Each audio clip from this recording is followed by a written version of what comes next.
So hello guys, जैसा कि मैंने सुबह इन्फॉर्मेशन पास कर दिया था कि iQOO Z9 टर्बो के बारे में, बट वीडियो अभी तक मैंने नहीं बनाया जस्ट बिकॉज मैं ट्रैवल कर रहा था एंड मैं किसी और के यहाँ पे आया हूँ, थोड़ा रिमोट साइड में आया हूँ, इसलिए आपको इस टाइप की वीडियो देखने को मिल रही है। तो क्वालिटी से थोड़ा कॉम्प्रोमाइज़ कर लेना और इन्फॉर्मेशन ज़्यादा इंपॉर्टेंट है तो फोकस करो इन्फॉर्मेशन पे। तो जैसा कि मैंने मॉर्निंग में बता दिया था कि iQOO Z9 टर्बो के लॉन्च होने के बहुत ज़्यादा हाई चांसेस है। स्पेक्स तो आपको पता ही है, जो चाइना में लॉन्च हुआ था वही सेम वेरिएंट यहाँ पे आने वाला है।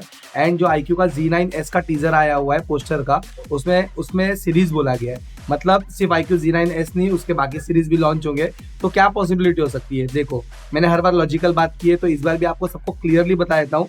3 प्रोसेसर्स का गैप है, 3 प्राइस रेंज का गैप है।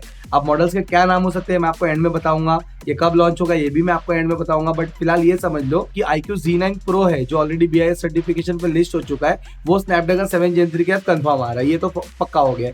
अब जो iQOO का Z9S मॉडल है वो तो आने वाला ही है, तो जो एक एडिशनल मॉडल है वो क्या हो सकता है। और ये बोला गया है, लीक्स में मालूम पड़ा है कि iQOO Z9S स्टार्ट में उसमें 2 मॉडल तो कंफर्म लॉन्च हो रहे हैं जो कि होगा अगस्त के मंथ में, इसमें से एक Z9S कंफर्म है। तो बट ऑब्वियसली जो सेकंड मॉडल होगा वो एक हायर वेरिएंट हो सकता है। तो पॉसिबिलिटी ये है कि जो iQOO Z9 टर्बो है वो एक दूसरे नाम से रीनेम होके आ सकता है and that name could be iQOO Z9S Pro। और स्टार्ट में मैंने जो पेंडिंग प्रोसेसर्स की बात की थी तो उसमें आता था एक 7 Gen 3, एक 7+ Gen 3 and third 8S Gen 3।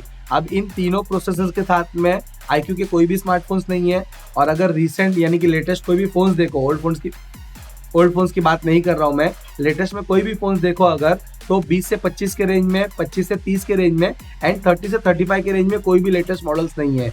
मतलब there is a very high chance कि iQOO का जो Z9 Pro है वो आपको 7 Gen 3 के साथ कंफर्म मिलने वाला है एंड iQOO का Z9S हो सकता है आपको 7+ Gen 3 के साथ में मिले and the iQOO Z9 turbo जिसका हम वेट कर रहे हैं वो iQOO Z9S Pro के नाम से आ सकता है, जो 30 से 35 के रेंज के बीच में आ सकता है डिपेंडिंग ऑन कि वो कौन से रैम और स्टोरेज का वेरिएंट दे रहे हैं। और अब बात करते हैं इसके फाइनल प्राइसिंग की, तो जहां तक का सबको इंतजार है iQOO Z9 टर्बो का, तो उसकी प्राइसिंग हो सकती है अराउंड 32,000 या 33,000, बट ऑफर्स एंड एवरीथिंग मिला के ये पड़ सकता है आपको 28 या 29,000 तक, क्योंकि ये बोला गया है कि this could be the cheapest Snapdragon 8S Gen 3 phone. But मुझे नहीं लगता है कि ये पोको F6 के नीचे आने वाला है, ये उसके आसपास ही आ सकता है। तो ठीक है चलेगा, अगर उसके आसपास भी आएगा तो भी मैनेजेबल है। और मैंने काफी लोगों को काफी टाइम से वेट करने को बोला है कि इस फोन का वेट करो, आप कोई भी स्मार्टफोन मत लो।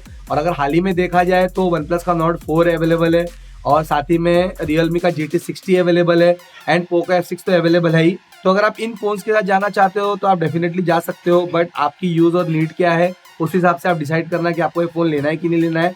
अगर बहुत ही लॉन्ग रन के लिए फोन लेना है तो आप डेफिनेटली OnePlus Nord 4 के साथ जा सकते हो। अगर आपको एक बहुत ही स्ट्रॉन्ग डिस्प्ले, बहुत ही जबरदस्त डिस्प्ले चाहिए तो आप Realme GT60 की तरफ जाए।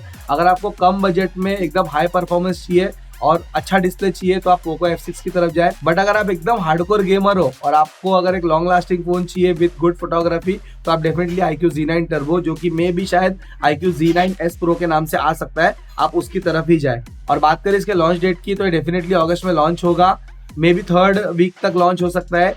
एंड एक और पॉसिबिलिटी ये है कि Z9S को ये लोग पहले लॉन्च करें एंड जो Z9S Pro है, जो कि iQOO Z9 टर्बो की मैं बात कर रहा हूँ, उसको ये लोग अनाउंस कर दे अगस्त में एंड शायद सितंबर के फर्स्ट वीक तक आपको अवेलेबल हो जाए। तो इतनी सारी चीजें मुझे पता चली है अभी तक iQOO Z9 टर्बो के बारे में। तो आप मुझे बताना कि वेट करना आपके लिए अभी तक वर्थ था कि नहीं था। और काफी सारे डाउट्स के रिप्लाई मैंने ऑलरेडी कमेंट में दे दिया है मेरे कम्युनिटी पोस्ट पे, बट इसके अलावा भी अगर आपको कुछ डाउट है या आपके कुछ थॉट्स है तो प्लीज उसे कमेंट सेक्शन में शेयर करें, हम वहाँ पे भी बात कर सकते हैं। Thank you so much.